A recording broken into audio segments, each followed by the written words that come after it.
Peace, peace, peace, peace. I hope you're doing well on this beautiful holy day, this beautiful Friday.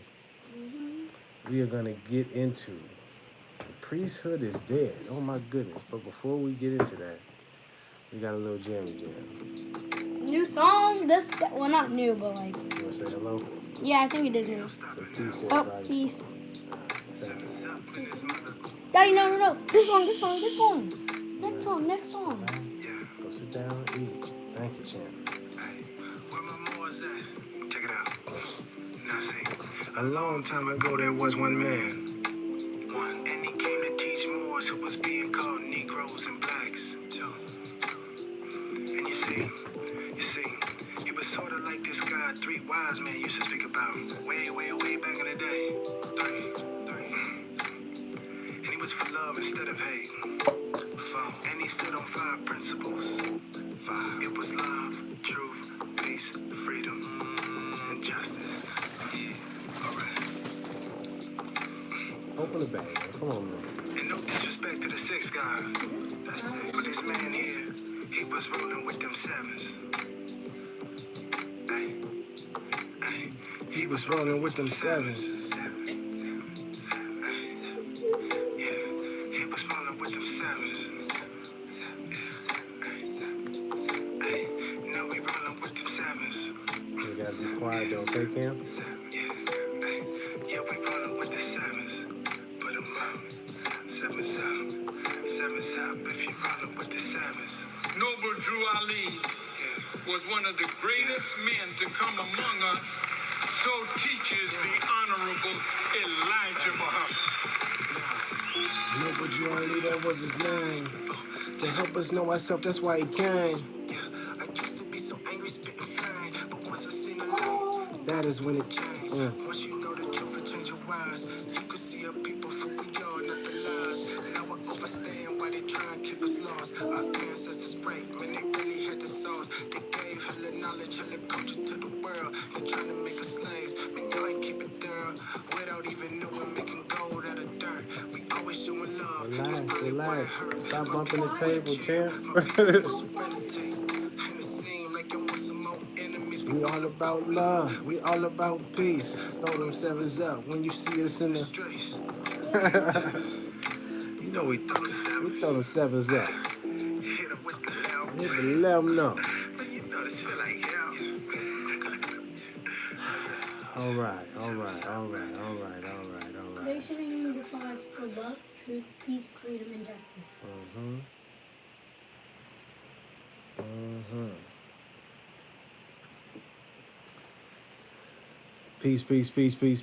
Peace.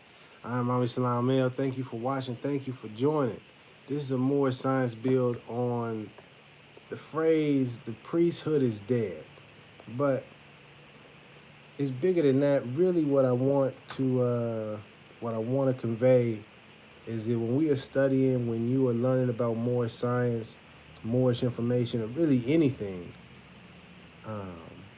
man knows not by just being told. Just because someone tells you doesn't mean you really know that information. So I encourage you, not just with this information, what I'm about to speak about, but anything in connection with Moors, Moorish science, Moorish Americans, Noble Drew Ali, anything like that, ask people for the source. You know what I mean? And I'm telling you this as a Moorish American. If you ask a Moorish American for the source, where they get that information from, they shouldn't feel offended to say, oh, I got it from here. Or this is where it's coming from, so that you can read it for yourself. Because in these days and times, it's easy to be misled. It's easy for people to take a bit of information, a bit of the truth, and convey it in a way that totally distorts what was the original meaning. So I just want to put that out there first and foremost. Now today we are going to be talking about the priesthood is dead. I'll get to that Patai right knowledge at the end. All right, make sure to remind me before I get done. I have to tell you guys something. Okay, Daddy, this one thing. Priesthood has two meanings. One of the meanings. One of the meanings was Stop. How about it's like the Kim. authority and what God can have power to do. How about you let me teach? Can I do Like what how I'm... parents have the authority to force their kids to do I excel every single day. Thank you. But Kim, this is important. You gotta let me teach now. All right? I'm teaching them too. I want you to sit down. Okay? Okay? Thank you. Excuse me, y'all. But I appreciate that. Let's get to the definition. Little man is interjecting. The priesthood. We get into this, before we even get to the phrase, the priesthood is dead, and where that come from and what that means, let's get to the definition of the word priesthood. And this is coming from the New Oxford American Dictionary. And priesthood, I already looked it up here. Priesthood is on page 1352. Priesthood. It is defined as the office or position of a priest or priest in general. Plural, priest as a multiple priest. Priest in general, the office or position of a priest. That's the definition of priesthood. And just real quick, since we're here, priest is technically defined as an ordained minister of the Catholic, Orthodox, or Anglican Church, having the authority to perform certain rites and administer certain sacraments. And then below it, it actually says a person who performs religious ceremonies and duties in a non-Christian religion. So a priest isn't just constrained, or it isn't just speaking about Catholic or Christians. It also can mean a person who performs religious ceremonies and duties in a non-Christian religion. And then priesthood is the office or position of a priest or priest in general.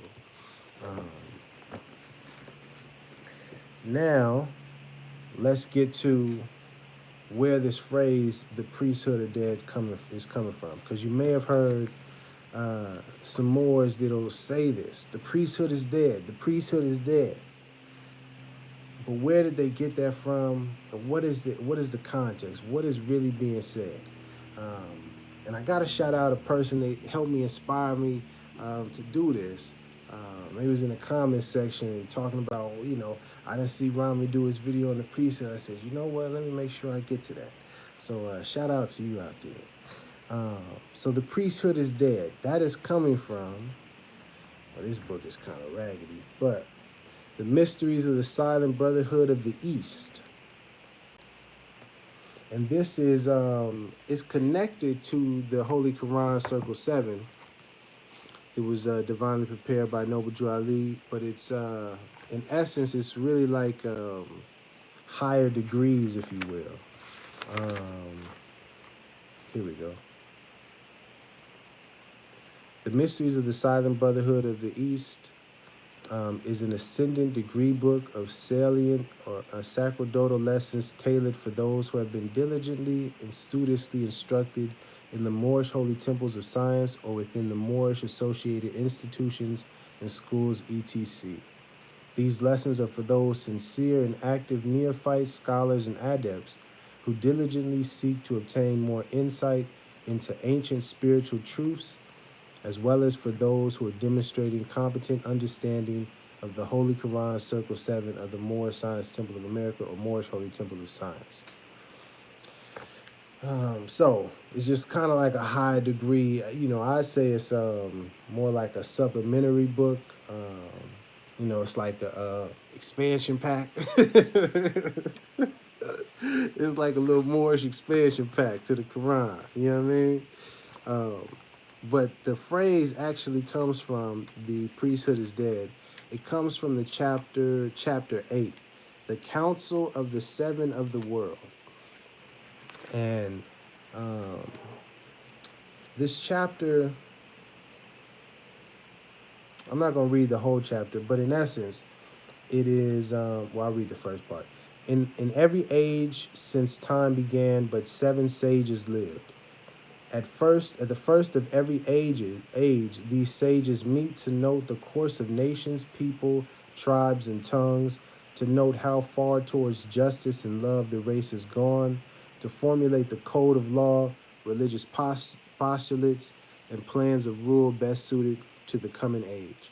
So this is like a meeting of the minds when these seven, amazing sages all come together, because there's a changing of the age, and the age is a period of time, and we'll get to that. It's in the Quran as well. And the seven people that met up during this council, during this meeting, is I don't know how to pronounce it. Mengste, Menste from China, I believe that's how you say it. Vidyapati from India, very important. Persia was a person named Casper, Kasper. From Assyria, Ashbina, Ashbina. From Greece, Apollo. Matheno was the Egyptian sage, and Philo was the chief of Hebrew thought. Philo is Philo. So those were the seven sages that came to meet. All right. And we're getting down into line 15.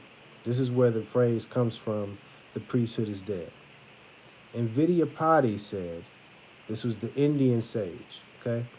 Vidyapati said, our priests have all gone mad.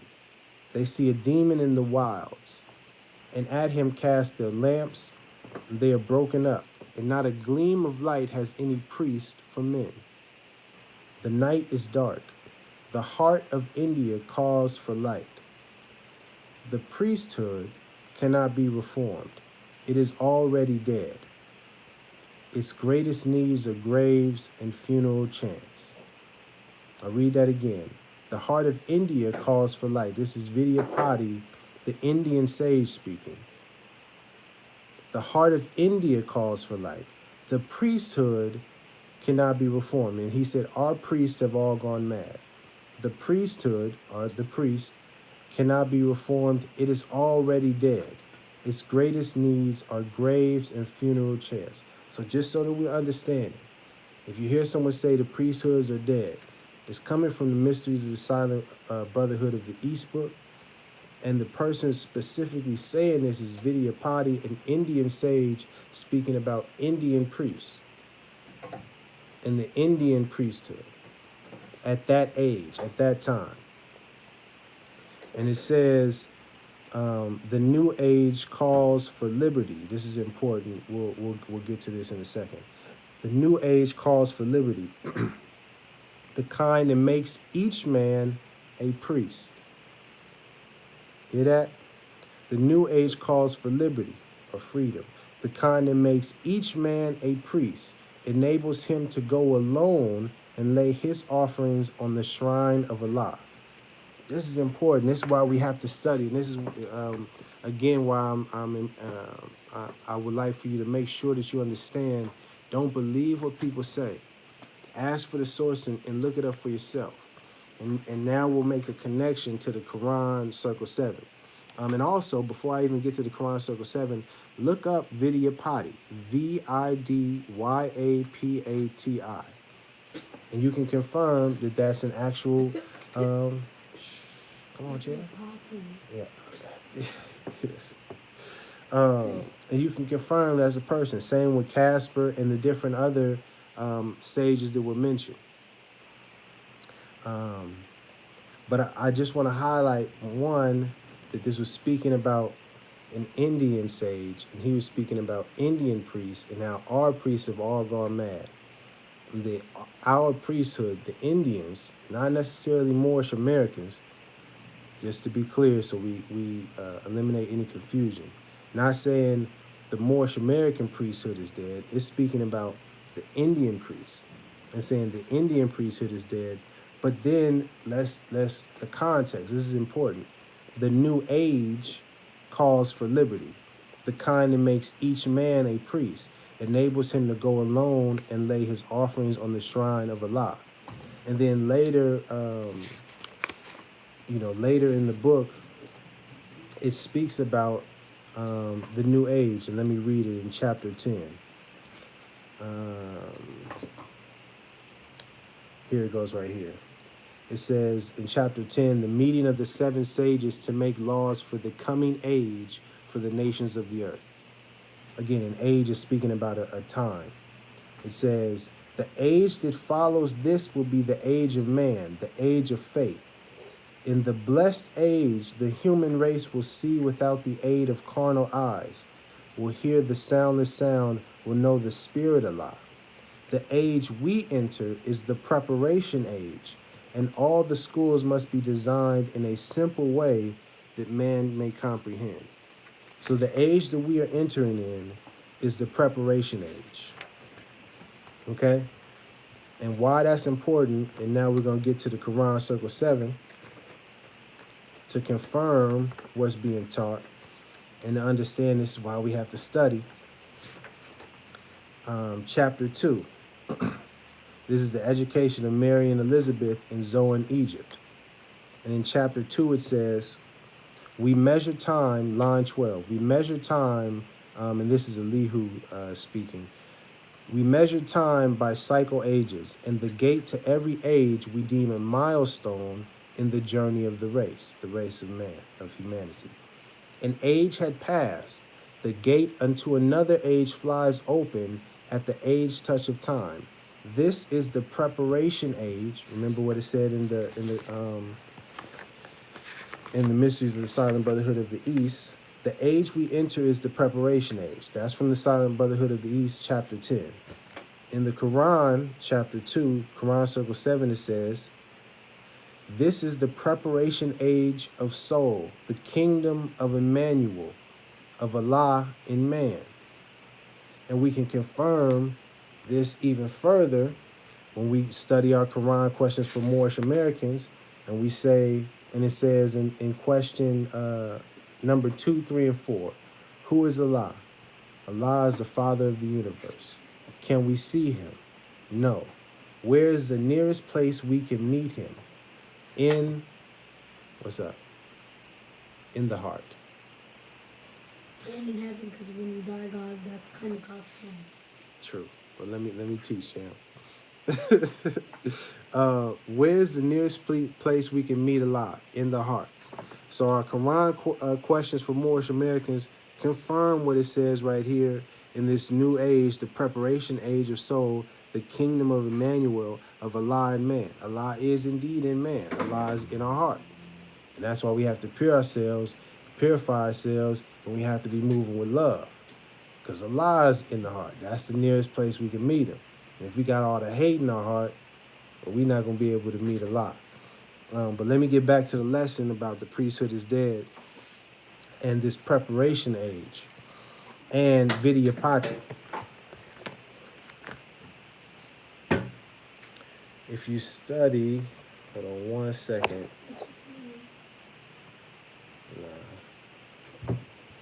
This is chapter 11. So now if we go to chapter 11 in the Quran Circle 7, this is Jesus and Bharata. Together they read the sacred books. And in this chapter, it is online. Where are we at here? Line 41. Line 41. Here we go.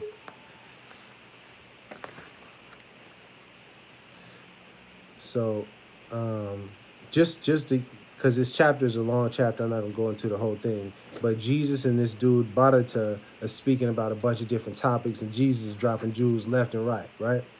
And so in line 41, it said, or if I'll do 40, it says, Bharata was amazed. The wisdom of the Jewish sage was revelation unto him. The Jewish sage that he's speaking about is actually Jesus. In 41, it says, now Vidyapati, the same Vidyapati that's mentioned in the Mysteries of the Silent Brotherhood of the East, just so we understand.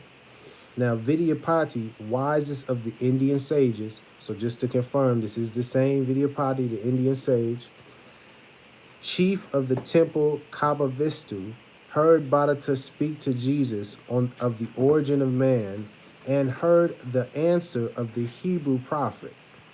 And he said, "You priest of Kabbavistu, hear me speak. We stand today upon a crest of time. 6 time ago, a master soul was born who gave a glorious light to man. And now a master sage stands in the temple Kabbavistu. The Hebrew prophet, Jesus, is the rising star of wisdom deified. He brings to us a knowledge of the secret things of Allah. And all the world will hear his words and glorify his name.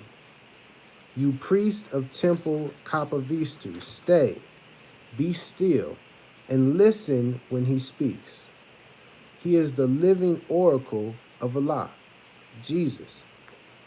And all the priests gave thanks and praised the Buddha of enlightenment. So that was just to confirm that Vidyapati was speaking in our Quran, the same one that was speaking about the priests have all gone mad and the priesthood is dead, and we need a new age of soul, a preparation age. The Vidyapati is also mentioned in the Koran Circle 7, and he speaks about Jesus.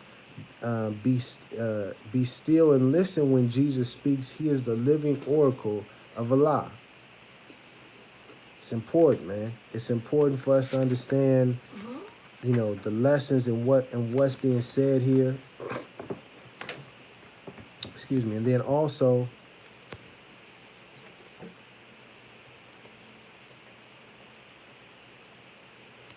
it's a good point. You said get the dictionary to look up oracle. Thanks, champ. Just in case no one knows what that means. And you didn't know what it meant. I thought that was like a type of word. Jesus is the living oracle of Allah. Is that you confirm what I said? Make sure I'm quoting that correctly. Oracle. He is the living oracle of Allah. Jesus is the living oracle of Allah. And oracle means oracle.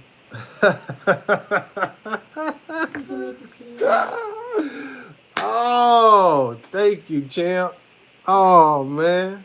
I thought it was a symbol. Nah, it's not. It's something much better. Listen to the definition of oracle. Oh, no. Oracle, a priest. Oracle, a priest or priestess acting as a medium through whom advice or prophecy was sought from the gods in classic antiquity. A response or message given by an oracle, typically one that is ambiguous or obscure. Well, this isn't ambiguous or obscure. Wow. A priest or a priestess acting as a medium. And Jesus is the living oracle of Allah. And also, and let me get to that last line as well. Also, in chapter 2, where it's talking about the preparation age of Allah and man, it also speaks that it says, teach that the holy breath would make them one again, restoring harmony and peace, that naught can make them one but love, that Allah so loved the world that he clothed his son in flesh that man can comprehend. The only savior of the world is love, and Jesus, son of Mary, comes to manifest that love to men. And then closing up, another place that they mention priests in the Koran Circle 7 that's important that I wanted to highlight here.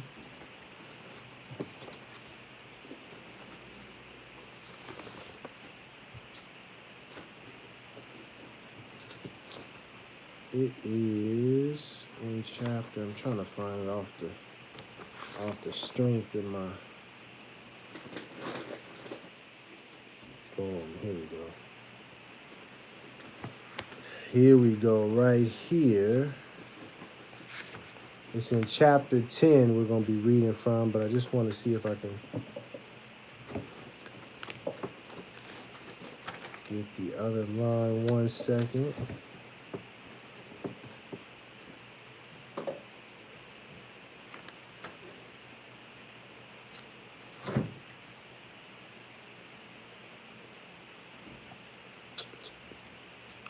Where is the line that I was looking for? A priest. A priestess. Because he's talking about the priesthood is dead. Chapter 11. Yeah, I got that, Jinx. Here we go. There we go. So again, just highlighting again where that line came from. The Mystery Silent Brotherhood of the East, Chapter 8, the Council of the Seven of the World. Vidyapati, our priests have all gone. Our priests have all gone mad. They saw a demon in the wilds, and at him cast their lamps, and they are broken up, and not a gleam of light has any priest for men. The night is dark, the heart of India calls for light. The priesthood cannot be reformed, it is already dead. Its greatest needs are graves and funeral chants. The new age calls for liberty, the kind that makes each man a priest, enables him to go alone and lay his offerings on the shrine of Allah. And now in chapter 10 of the Quran, it teaches, it says, when man sees Allah as one with him, Allah in the heart, as Father Allah, he needs no middleman, no priest to intercede. He goes straight up to Allah and says, my Father God Allah, and then he lays his hands in Allah's own hand, and all is well. And this is Allah. You are each one a priest just for yourself, and sacrifice of blood Allah does not want. Just give your life in sacrificial service to the all of life, and Allah is pleased. So, just to understand where that line comes from, the priesthood is dead. Hey, don't be making fun of my book. Say no. Look at Rick. Yes, I know. Relax. Go sit down for me for a second. But I have to warn you guys. Not warn you. Go Tell sit you all down. something. Go sit down for a second. Thank you. Thank you, Chin.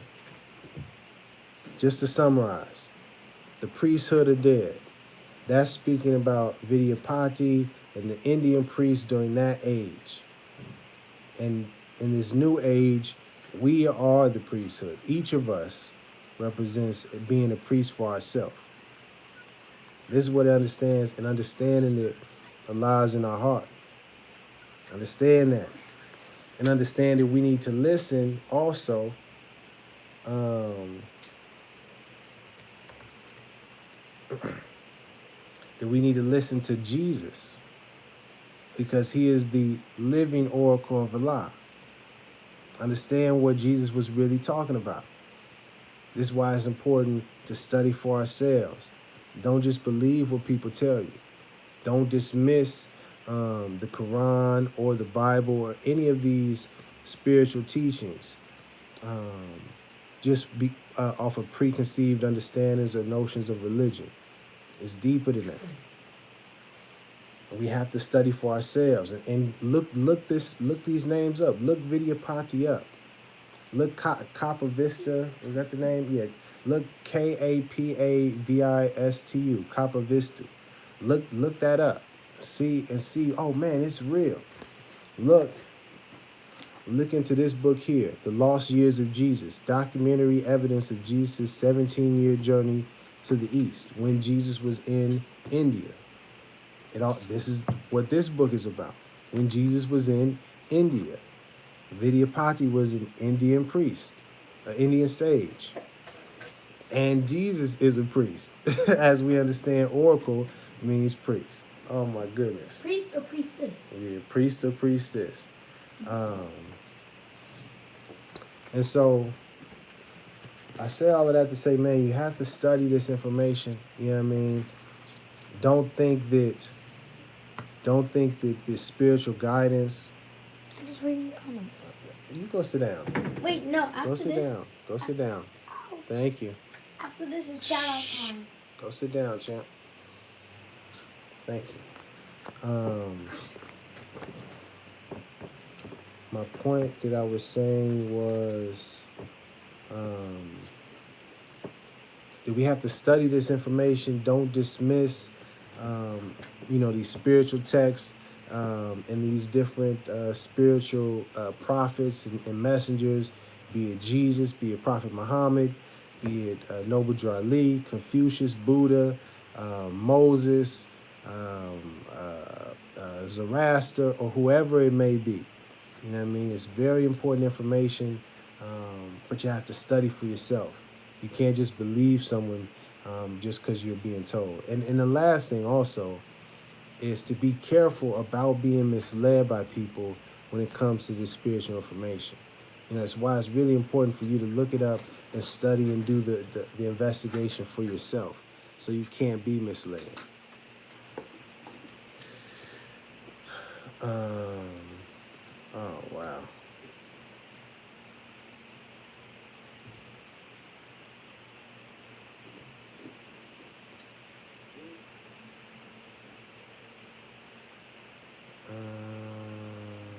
Yeah, that's a whole lot. Thanks, Vince, son of God.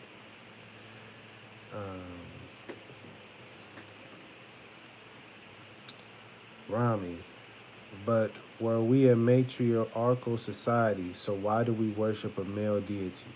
No worship. Hold on. Let me teach. Thanks. Okay? Allah can't be circumscribed, can't be boxed into a male or a female. Understand that. Allah is the creator, the cause is cause, the rootless root from which everything springs. Allah is not, if you think Allah is just simply some man or some woman, or you think our creator is confined to that understanding, then you don't quite understand our creator, which is okay. And let me explain why, as it teaches in this book here. It's a very important line. It says, the thoughts of Allah cannot be circumscribed. No finite mind can comprehend things infinite. No finite mind can comprehend things infinite. Allah is infinite. Allah is, you cannot confine Allah at all. And our minds are not able to comprehend Allah truly. We can understand bits and pieces of them, or perspective, we can understand attributes of Allah, but we will never truly have a full understanding of Allah. So I hope that answers your question. To be more direct, don't focus on simply this male deity. Allah is bigger than a gender.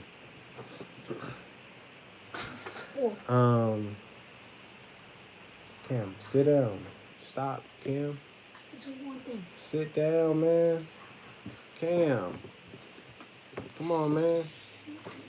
Matter of fact, you have class. Yeah, get your class. Get your situation, champ. But we always refer to him, to Allah as him.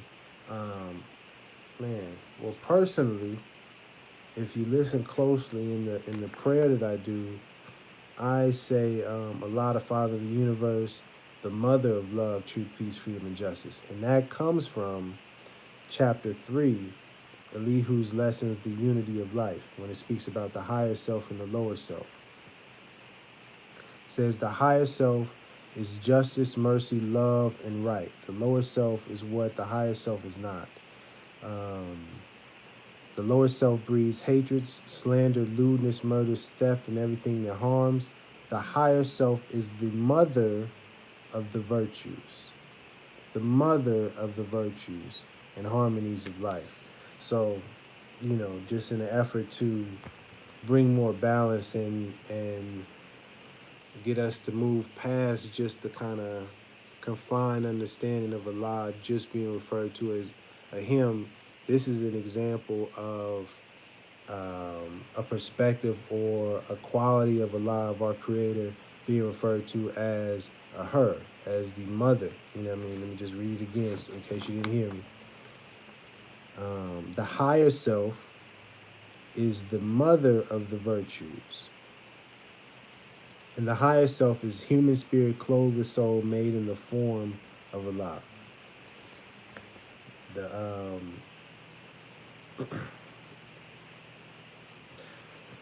But I think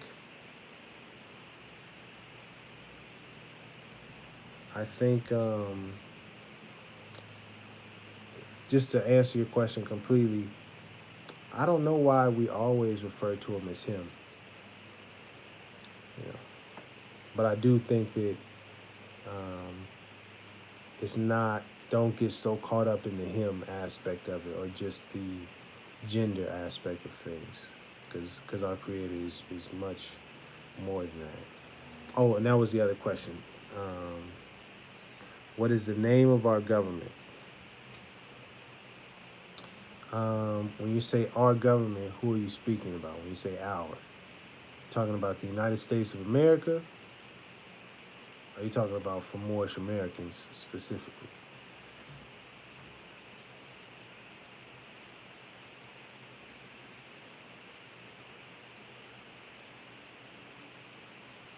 Vince, son of God, you're kind of aggressive, man. You don't have to type in the all caps, man. What can you do without thought? You gotta relax, man. But I will say this in terms of thought, getting back real quick to the mysteries of the Silent Brotherhood of the East, in chapter 10, the sages were laying down the different laws for the preparation age. And the first age was wrote by the Chinese sage. And it says, all things are thought. All life is thought activity. The multitudes of beings are but phases of the one great thought made manifest. Lo, Allah is thought, and thought is Allah. I hope that helps.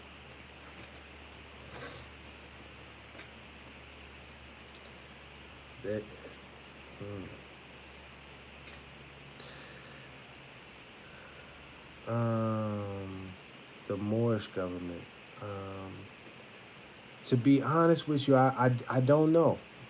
I was asking, you know, back when I was really active, and I had we had a study group going every other week, and we were meeting up with people from various areas in Northern California, and we're working to set up our own, you know, government out here, sort of structure. But I was hesitant because I'm like, well, what is the name of our government? That's something that I was just like, well, what do you call our government? You know what I mean? And what is our country? What is the name of our country? You know what I mean? If we're saying that we're our own nation or whatever, what is the name of our nation? Is it Moorish America? How do we? And I couldn't quite get a concrete answer in that respect. Where I am now, after doing my studying and understanding the importance of the Supreme Grand Council as it relates to law and government structure, and now understanding the grand body's role that it plays as well in the divine constitution, I believe and I feel like the Moorish Science Temple of America is the name of our Moorish government. I feel that our temple also functions as somewhat of like a nation state type of situation. That's what it feels. You know, I'm not saying that this is, for a matter of fact, this is what it is, but from my study and my perspective, that's what it feels like. That's how it's supposed to operate. When it's operating correctly and properly, it's the vessel, it's the vehicle for us to get done a lot of our political and national work and not just the spiritual side of things. So that's my feelings on it, or my opinion, my belief on it. But I'm not sure exactly on the name of our government. In the sense of the Moorish government, that is. But I will say that Noble Drew Ali makes it clear that we are part and parcel of the United States of America, and that we are American citizens. So I do understand that aspect of it. You know what I mean? And I know we had, there's the build and the understanding of the U.S. versus the United States of America and all of that. But I'm not necessarily trying to get all the way deep into that at this moment. Yeah. In terms of the priesthood is dead, was there any other questions related to that? That priesthood is dead statement was referring to an Indian sage and their priest during that age. But that this is a new age that we're in, the age of soul, the age. Matter of fact, and it says that.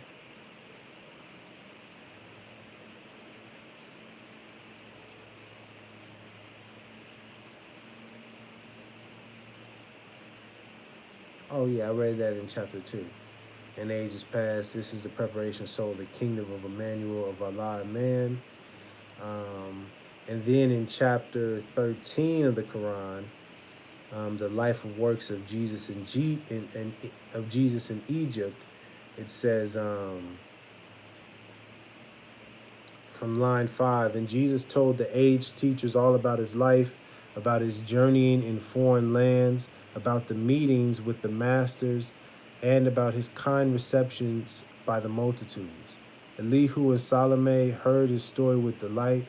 They lifted their eyes to the heaven, my son was speaking about heaven, and said, Our Father, our God Allah, let now thy servants go in peace, for we have seen the glory of Allah, and we have talked with him, the messenger of love, in the covenant of peace on earth, goodwill to men.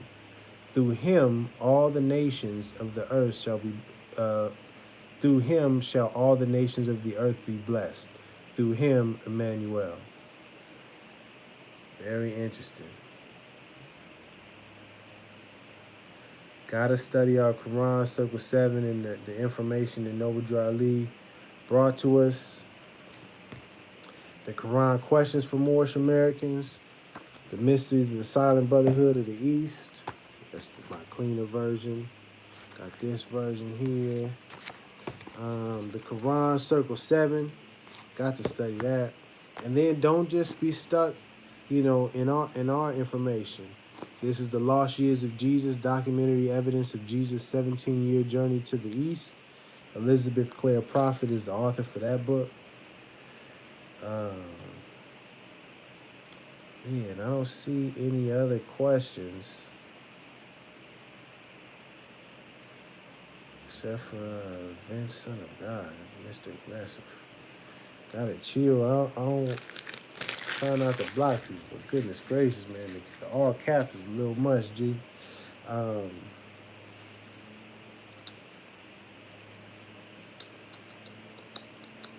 think that's it for today.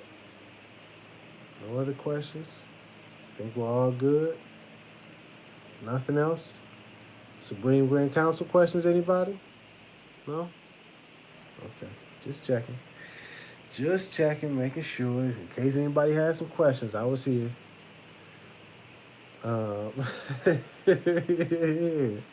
No cap. Quit all the capping, man. Kidding. But thank you for tuning in. Please study the information for yourself. Again, beyond just the priesthood is dead phrase or what I spoke on today, and everything that I spoke on today, please look it up for yourself. For you won't know it, just by you being told it. So please look that up, study for yourself, ask for sources when it comes to this Moorish information. Don't just believe somebody because they got the fez on and they saying Islam, or they got the turban and they just hitting you with this Moorish signs. Don't believe it just because of that. Just ask, hey, where'd you get that from? I like to read that when I have some time for myself.